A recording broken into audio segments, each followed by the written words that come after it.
artistes, morceaux, compiles, albums, le meilleur du rap français en classement. 3 hommes et un microphone, des gros débats et pas mal de mauvaise foi. C'est Freddy et ses rois sans couronne, Nono et Narbé. Bienvenue dans Phase B.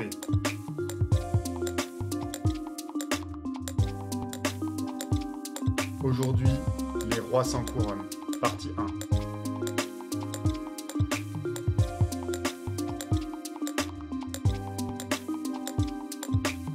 On présente les protagonistes.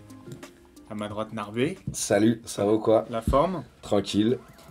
Nono à ma gauche. Salut à tous. Prêt à débattre. Toujours. Toujours chaud. Alors l'épisode 3, on a voulu mettre à l'honneur peut-être des rappeurs qui l'ont pas assez été. Ça.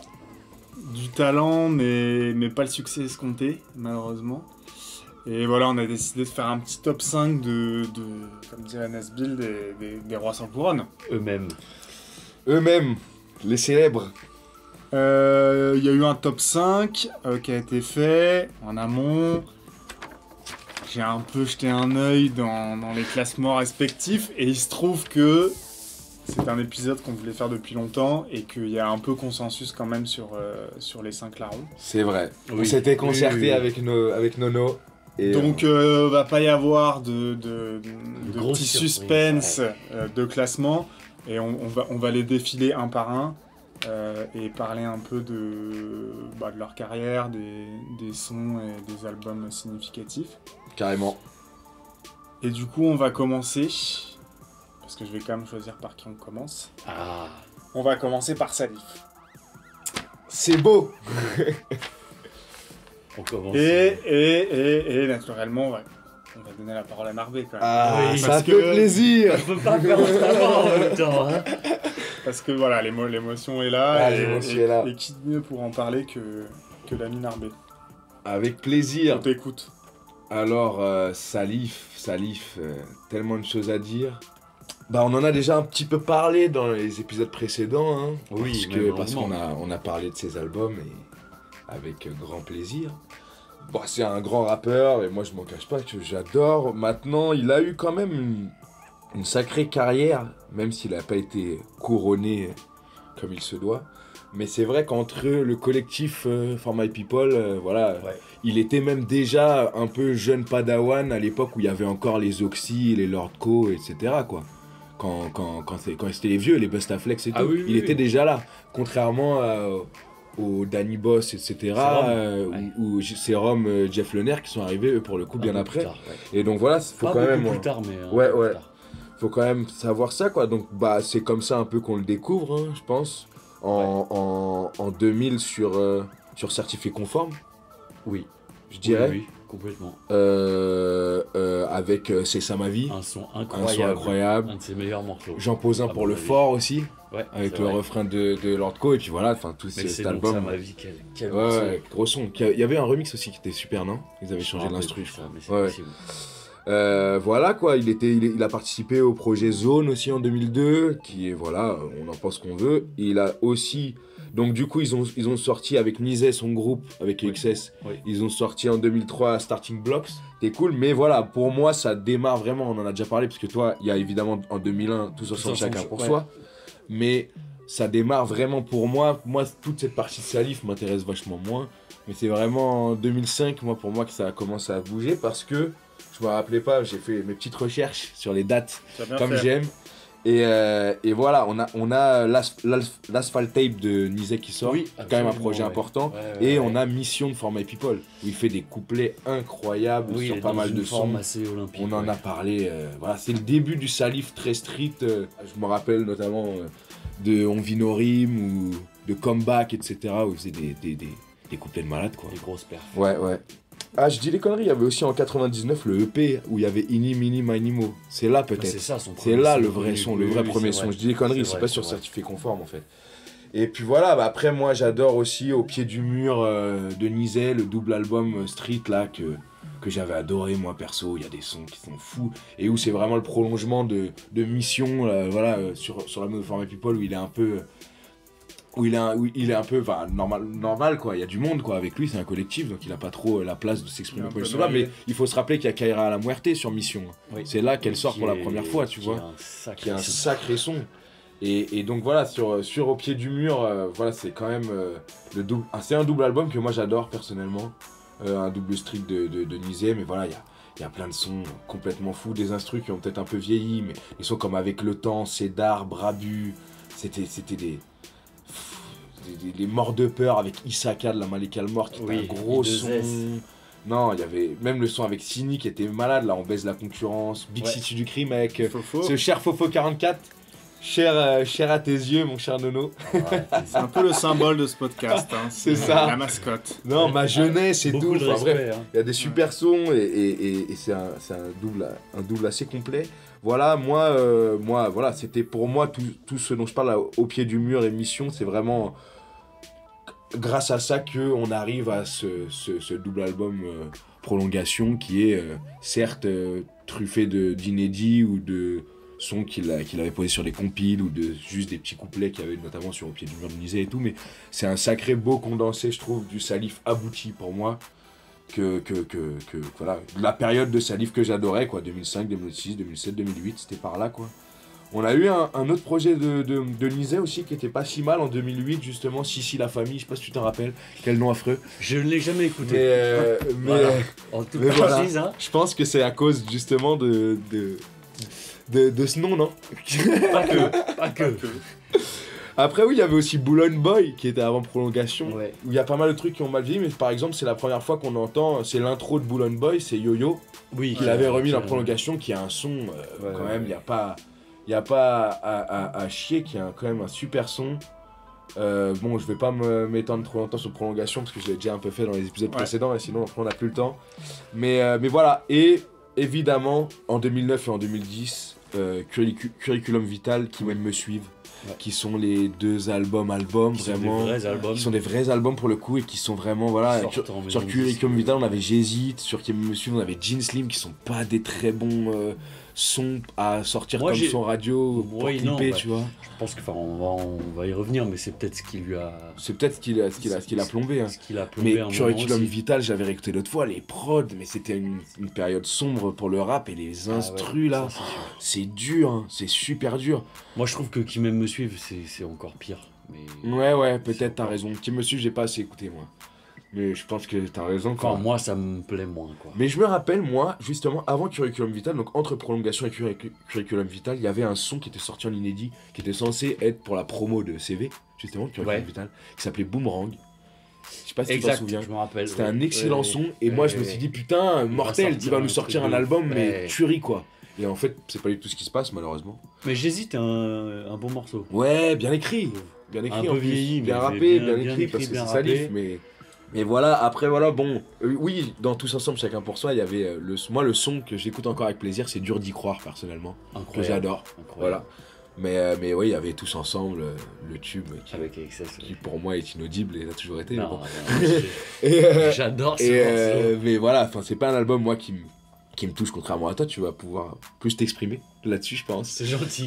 Non, mais plus que moi, parce que moi, c'est vrai que ça m'intéresse. Non, mais pour compléter tout ce que tu as dit, je vais pas reparler de toute la deuxième partie de la carrière de Salif. Et puis moi, je l'ai survolé parce que... Le Salif un peu plus strict, mais plus parler de tout le début de carrière, quand il est très jeune. Ouais. Et j'en ai déjà dit un mot quand on a parlé de Salif dans notre top 10 respectif des meilleurs rappeurs français. Ouais. Moi, j'adore Tous Ensemble, Chacun pour Soi. Je trouve que c'est un album excellent, qui a plutôt bien vieilli, pour dire qu'il est sorti en 2001. Et ouais. Avec des prods de Madizum et Segundo, l'équipe de producteurs de For My People. Oui. Beaucoup de samples de soul, beaucoup de... C'est vrai que ça, c'était le côté intéressant. Voilà, vraiment très bien produit, avec Notre vie se résume en une seule phrase, superbe son. Dur d'y croire, comme tu l'as dit. Tous Ensemble, qui, moi, que je trouve... C'est de la nostalgie. Voilà, c'est sans doute de la nostalgie. Moi, j'ai pas de nostalgie à l'égard de cet album. C'est ça, c'est plus facile pour moi. Jacques T, je m'en bats les couilles, super morceau. Ouais. Et ça rappe quoi, il kick. Ah, ça a rappé, ça. Et puis son personnage, j'en ai déjà aussi parlé. Oui, c'est son ça. personnage On en de a parlé. fond, C'est vrai que moi, ça me touche pas trop. son sorte de truc un peu schizophrène entre le mec qui a un pied dans la rue, un pied dans les problèmes d'alcool. Je sais pas, je trouve que c'est assez unique en fait dans le rap français. Peut-être que je dis une bêtise, mais il n'y a pas d'autres trucs qui me viennent par rapport à ce genre de problématiques. Et c'est costaud, l'album est costaud, la pochette est incroyable. C'est Salif sur les toilettes. Bah ouais, non, mais Alors, bien sûr, la cover, y a pas à chier, c'était bien. Il y a un vrai univers quoi, c'est un mec qui arrive avec un C'est premier vrai, album. Non, c'était travaillé. C'est hyper travaillé, tu sens que c'est pensé comme un album. Il avait été bien suivi et qu'il aussi, a je été pense, sans doute par très bien des encadré très par bons- Kouchen voilà, et Kouchen. par Madizem et Segundo Bah sans ouais. doute aussi. Et ça se sent. Ça Ça se sent et ouais, pour moi c'est un excellent album et c'est pour ça qu'il est dans nos top 5 respectifs en première place. Mais du coup, petite question, c'est que... Ça, il est dans le top 10, je crois que c'était 7 et 8, un truc comme ça, respectif des meilleurs rappeurs. Il a quand même fait plusieurs albums qui sont aboutis, Ouais. tu vois, contrairement à d'autres que... Et puis qu'on pas listait. mal, une belle discographie. Voilà, Très c'est belle ça. discographie. Entre le collectif, le groupe et les solos, il y a quand même Il y a- quelques projets, quoi. Non, c'est clair. Et du coup, le fait de le mettre dans Roi sans couronne, c'est quoi? C'est la différence entre le talent et ce qu'il a fait, ou il y avait des espoirs qu'il fasse encore plus? C'est parce que, par il y exemple, avait- voilà, Salif, il n'y a pas... Il n'y a pas 2-3 albums, ce qu'on appelle un album, construit comme un album, c'est-à-dire pas comme prolongation, même si moi j'adore ce projet. Voilà, qui est un classique incontesté et incontestable du rap français. C'est vrai. Et c'est aussi ça le problème, c'est-à-dire que, enfin, tu fais un best-of de Salif, par exemple, Ah oui, tu c'est prends des incroyable. couplets, tu Oui, pioches oui. des couplets un peu partout, tu fais les meilleurs couplets, tu fais un album, un Il double faudrait album, faire un des double meilleurs album couplets street, ouais, best-of. des meilleurs couplets street du rap français, c'est clair et net, tu vois. Mais Oui, après, Et puis c'est un mec qui a eu une influence énorme sur beaucoup bah de oui, rappeurs, je pense, il a vraiment. inspiré beaucoup de monde. Euh, Puis, comme j'en parlais, le personnage aussi. Rappelle-toi oui. les interviews, les Ah trucs, oui, c'était oui, fou. complètement. Mais, et c'est ce qu'on disait par rapport à Curriculum Vital et à qui même me suivent, déjà c'est pas la même, c'était il y a plus de 10 ans. Bah oui. Et, 2010 qui même me suivent, tu vois. C'est en pleine post-crise du disque, Ah ouais. avant le streaming.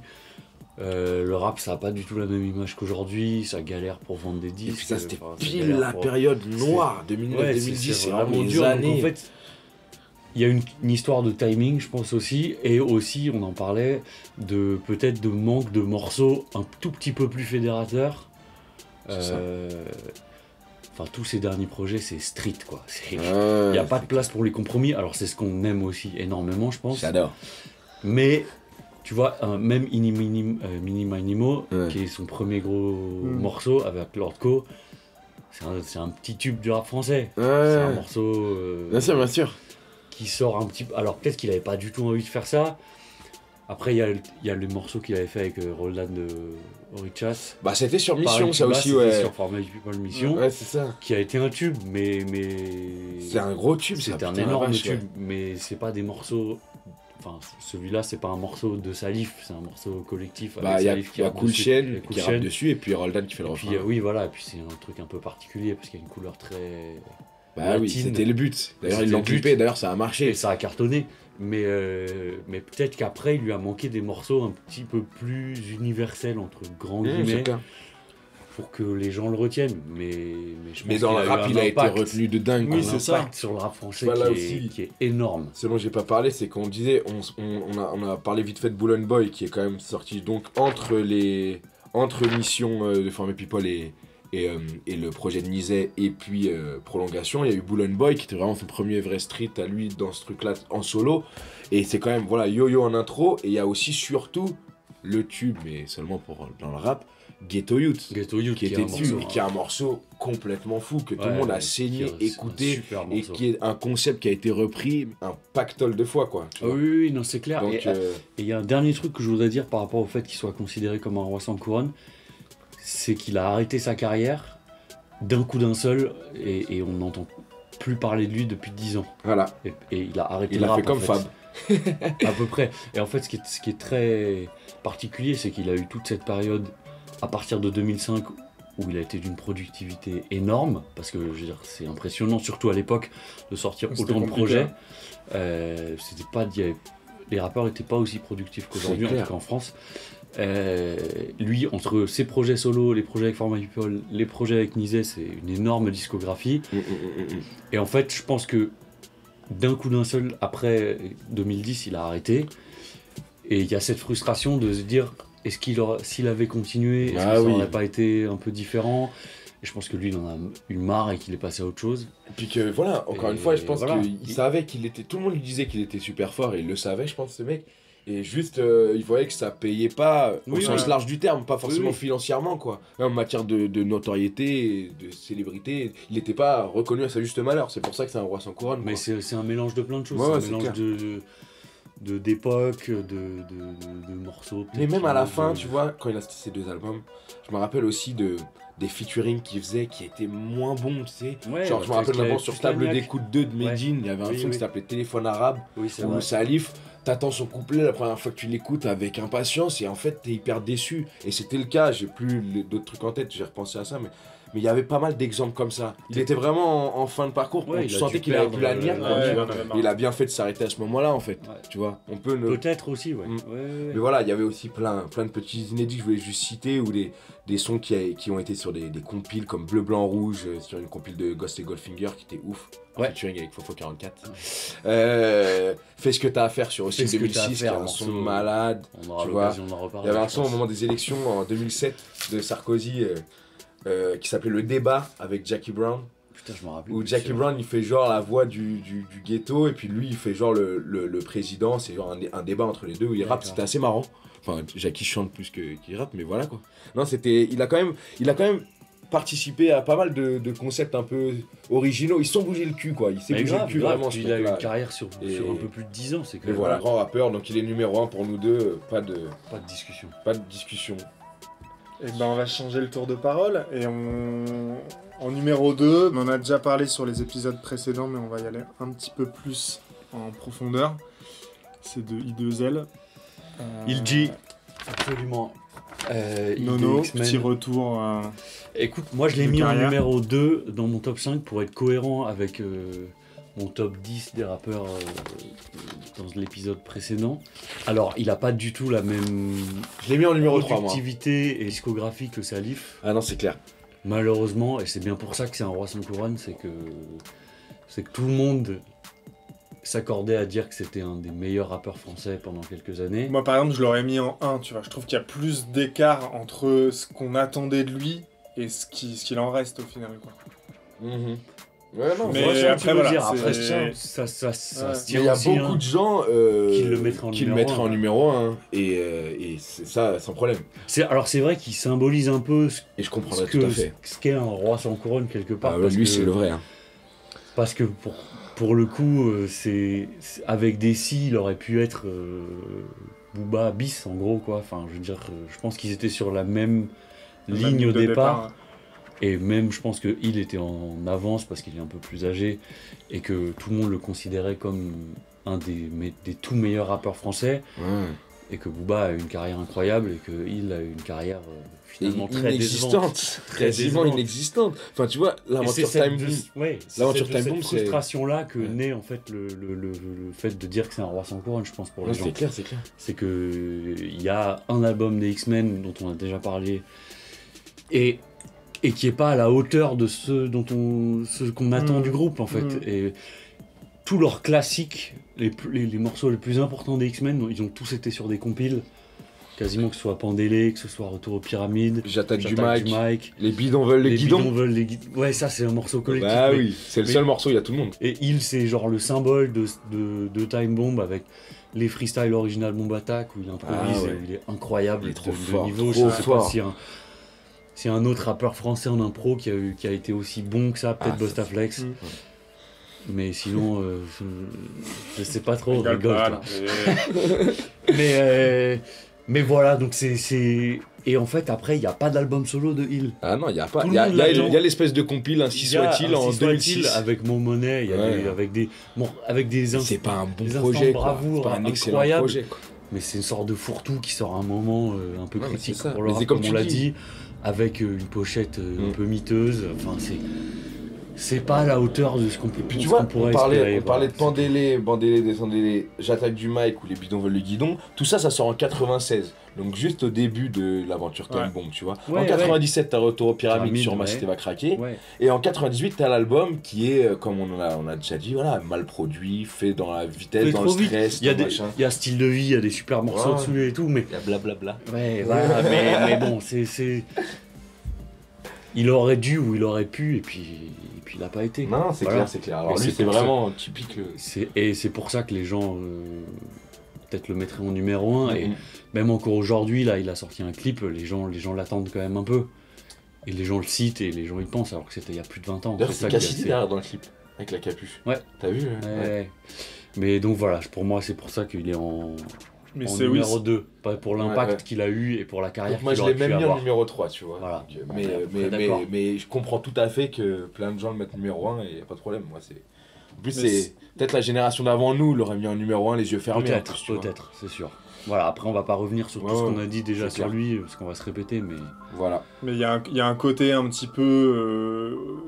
on avait évoqué ça aussi avec Danny Dan, c'est-à-dire que c'est des mecs qui ont été entourés... Enfin, quand ils ont été entourés, genre ils étaient au top, et dès qu'il a fallu commencer à faire des trucs un peu...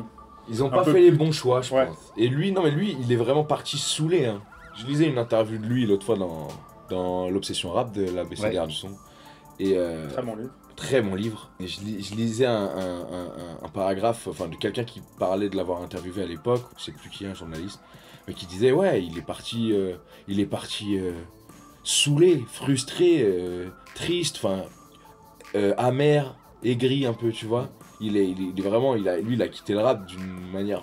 Je pense que c'était pas une période très agréable pour lui, quoi. Ah il est oui, pas oui, parti, sans doute, ouais. tiens, j'en ai marre, je tourne la page. Oui, ça oui. s'est pas passé comme ça, à mon avis, pour lui. Quoi. Bon, je pense que pour tous ceux dont Oui, on parle, bien ça a bien dû sûr, être, bien sûr, bien un sûr. peu- un peu compliqué. Mais parce lui, que- comme je vais pas répéter ce que tu as dit, mais c'est exactement ça. Je pense que si on devait résumer Il en une phrase, c'est cette histoire de l'aventure Time Bomb. Le mec, c'est lui, le rookie, et le mec qui va sortir, qui va tout péter. Et finalement, bah non, c'est les autres, quoi. C'est Booba, c'est Oxmo, c'est même Pete Bacardi. C'est, tu vois. Et alors que il avait toutes les raisons d'avoir la même carrière, si ce n'est une chose. Exactement. Ce mec-là, quoi. Exactement. Voilà. Ainsi soit-il. Absolument. Pas mal. Très fort. Super. Bon, on enchaîne, on repasse le mic à Narbé Yes.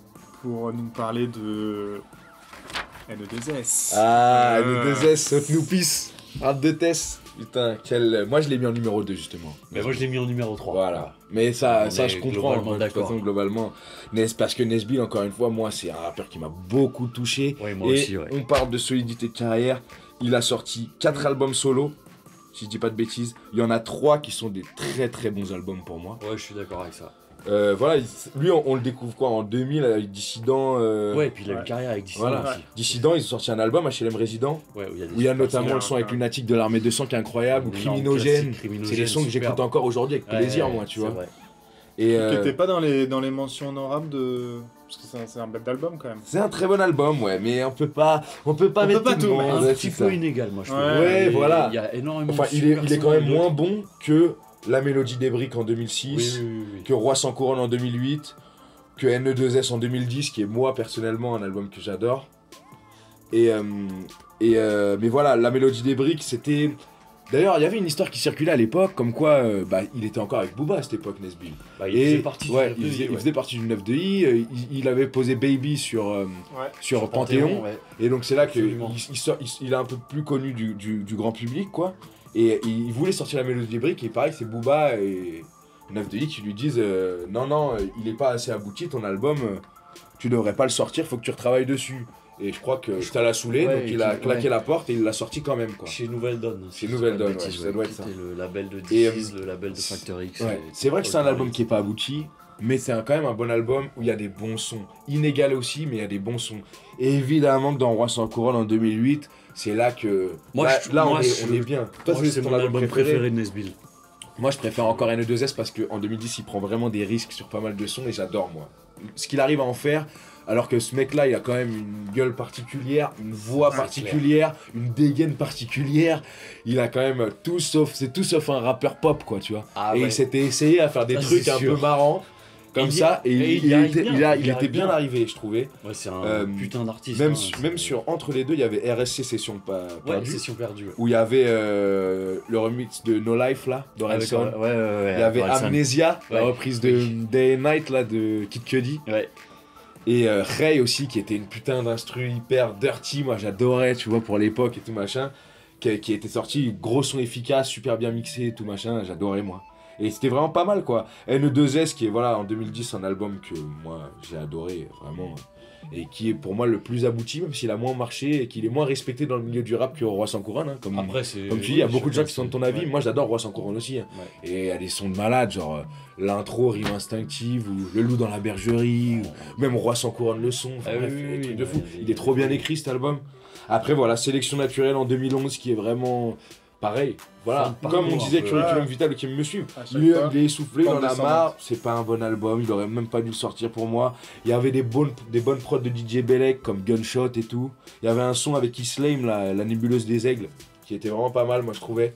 Mais qui a, par exemple, ça c'est des trucs qui ont vraiment mal vieilli. C'était la période 2009, 2010, 2011, c'est des années vraiment compliquées dans le rap. Ouais, c'est clair. Le rap français, c'est vraiment dur. Après, NE2S, c'est quoi? C'est 2000... NE2S, c'est 2010. Ouais, c'est avant, mais ça, je sais pas. Moi, il y a eu des trucs... ça a beaucoup mieux vieilli que Sélection naturelle. Puis après, voilà, il y a évidemment les feats avec Booba, comme Sans rature, comme Baby, comme Les rues de ma vie sur la BO de Taxi 3. Excellent son. Je sais pas si tu te rappelles. Ouais, et comme Bâtiment C, part 2. Ouais. Notamment sur le compil Illicite Projet. Il a quand même des sacrés trucs. Après, voilà, même, il a beaucoup collaboré, je me rappelais pas, avec Lafouine. À l'époque aussi, je me rappelle entre les banlieue sale musique sur Capital du Crime 2 qui était un son pas trop mal, Meilleurs ennemis sur Capital du Crime 3 qui est un très bon son, le remix de Bafana avec il y a pas mal de monde dessus et il fait un couplet complètement à contre-mesure un peu bizarre mais que j'ai appris à beaucoup aimer avec les années. Avec le temps. Voilà, mais ouais, Nesbill, voilà, enfin carrière aussi assez solide et quand même 4 albums solo qui sont des vrais albums construits comme des albums, 4 albums solo et un album en groupe, c'est quand même pas rien quoi, tu vois, et qui sont en plus, pour 3 d'entre eux, des très bons albums. Voilà, donc c'est pour ça que je l'ai mis en numéro 2. Ouais, alors moi je l'ai mis en numéro 3, mais bon, ça se joue à pas grand chose. Hein. Pour revenir sur ce que t'as dit, c'est une grosse carrière, moi je trouve. Il y a un parallèle à faire avec Salif parce que c'est un peu la même décennie. Ouais. Bah bien sûr. Commence au tout début des années 2000, finit au tout début des années 2010 en gros. Son gros, c'est 10 ans quoi. Ah oui. Moi, mais tu vois, ils ont tellement marqué qu'on a même l'impression qu'ils sont restés plus longtemps. Oui, c'est tellement vrai, et les deux ils ont marqué le rap français. Après 10 ans c'est beaucoup. Hein, oui, bien sûr. C'est énorme hein, mais moi la première fois que je l'ai entendu c'était un son de Dissident, je crois que c'était Jeune Média Essoufflé, que j'aime beaucoup. Oui, oui. Et les trois en fait ils ont des voix hyper particulières. Et je dois dire que moi, au tout début, son timbre de voix me perturbait un peu et j'ai mis un peu de temps avant de... Non, il me perturbait plus, il m'irritait, mais j'étais pas hyper fan. Mais en fait, une fois que tu rentres dans le délire, dedans, c'est difficile de ouf, quoi. Non, mais pas le trouver super fort. C'est des univers où tu rentres dedans, c'est pas genre c'est cool, c'est pas mal. Ouais. Au début, c'est surprenant, donc t'as tendance à te dire quand t'es surpris par un truc un peu nouveau, un peu pas ordinaire quoi. Ouais, pas ordinaire parce qu'il rappe comme personne. Voilà, en fait. Et du coup t'es surpris et donc t'as tendance à tirer vers j'aime pas trop quoi. Et en fait en rentrant dans le délire, tu te rends compte que c'est technique et incroyable. Et c'est super bien écrit. Moi je trouve qu'il a une écriture de dingue vraiment. Très belle plume. C'est son point vraiment fort pour moi. Et je vais pas revenir sur tous les albums comme tu l'as fait, mais moi comme je l'ai dit, mon album préféré c'est Roi sans couronne. Ouais. Réalité française, je trouve que c'est un morceau mais musicalement d'une puissance textuelle incroyable. Légende d'hiver avec Karine, c'est un morceau j'avais oublié Karine. Un morceau sacré vraiment, Karine vraiment shout out à Karine, très fort une fois de plus. On aime ça qui est un morceau radio. J'adore. Il est hyper bien foutu. Il est hyper bien. Et ça marche, t'y crois. Mais oui, il a l'air bon délire, t'as envie d'aller le rencontrer et passer du temps avec lui. Et puis l'instru, elle est efficace, tu vois. L'instru est hyper efficace. C'est une très bonne instru. Je crois qu'il y a déjà un peu Scred qui est au niveau bien sûr, producteurs. Parce que c'est ça, ils ont beaucoup travaillé ensemble. Ils produisaient Nesbill et Orelsan au début en parallèle. Voilà, des vrais univers ces années-là, 2007-2008, premier album d'Orelsan. D'ailleurs, ils ont collaboré sur le remix de No Life et sur un autre son aussi, non? Sur ma grosse. Oui, sur Ma Grosse, bien sûr. Mais il n'y avait pas un son. Non, il y a un son où Nesbill il est derrière dans le clip, mais il rappe pas. Un clip de Orelsan, ouais. je me rappelle plus lequel, mais c'est vraiment deux univers complètement différents. Et à aucun ça moment, marche. Voilà, à Ouais, aucun ça moment marche. tu te dis que ces deux mecs-là, ils vont se rencontrer musicalement ou même. Même Dans pas. leur personnage, tu te dis qu'est-ce qu'ils ont à se dire ces deux mecs. Et en fait, non, tu vois, j'adore moi ce genre Ah ouais, non, c'est assez de ouf. rencontres Et un puis, peu. même comme tu l'as dit, le son Roi sans couronne, Ah ouais. HLM Bonnie and Clyde, tout Ouais, ça, c'est non. des putains de morceaux pour moi. Et voilà. Et Clair. il a pas eu, à mon avis, la carrière qu'il aurait dû avoir aussi par rapport à ce truc de timing, et d'époque compliquée. J'avais vu une interview de lui en 2011 à l'époque où il disait qu'il produisait justement Islame, là, la fille dont je D'accord. parlais. Ok. Il voulait sortir un album solo de cette fille, qu'on a, je pense, jamais vu, mais on s'y est pas trop intéressé. Après, peut-être Et que voilà, il se mettait en tant que producteur et qu'il a arrêté le rap. Mais au final, il a un peu tout arrêté tout court. Non, mais tu sais qu'il y a quelques il y a eu années, des clips. il y a qui quelques sont sortis, années, il a ouais. fait un feat sur un projet de la crime. Ouais, il a il y a posé eu un un clip couplet. de lui tout seul en 2015 ou 16. Ah ouais ouais, je me rappelle pas plus vu du ça. titre, mais qui était pas mal du tout en plus. Des espèces Mais de faux retours. un D'un coup, ou les deux mecs, ils ont clips. envie de faire un son, un Ouais, et en clip. fait, finalement, non. Ouais, ça doit te euh, démanger un peu aussi. Ouais, À c'est la ça. fois, je comprends que Bah oui. au bout de 10 C'est piges, des t'en es passionnés, ras le cul et que t'as envie des d'arrêter. passionnés. bah, pour s'investir autant. Puis je pour pense qu'il faut connaître des mecs qu'il avait vu en studio, ce mec-là, il paraît que tu le voyais poser un couplet. On est quand même au milieu des années 2000. Maintenant, les couplets posés en plein de prises, ça se fait, tu vois. Ouais. À l'époque, tu posais ton 16, Ouais, tu plus, vois, ouais. et machin, c'était pas. Lui, il écoutait l'instru, il lâchait une phase, il laissait du temps passer. Tu vois ce que je veux dire? Il posait Ouais, vraiment ouais. ses couplets en 8-10 fois, et il paraît que D'accord. c'était assez impressionnant. J'avais des gars qui l'avaient vu en studio et qui m'avaient dit ça, et Ouais, pour ça l'époque, m'étonne c'était pas courant comme maintenant, quoi, en Ouais. tout cas.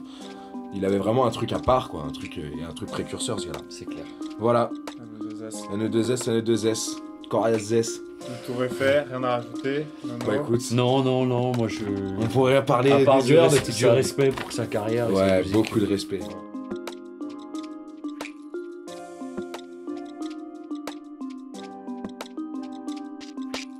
C'était Phase B. Merci de nous avoir écoutés. Merci à Alone pour toutes les instrus qui habillent le podcast. Et merci à Arnaud Denzler pour le générique et le mixage. N'hésitez pas à nous suivre sur les réseaux sociaux. On se retrouve bientôt pour un prochain épisode. Ciao!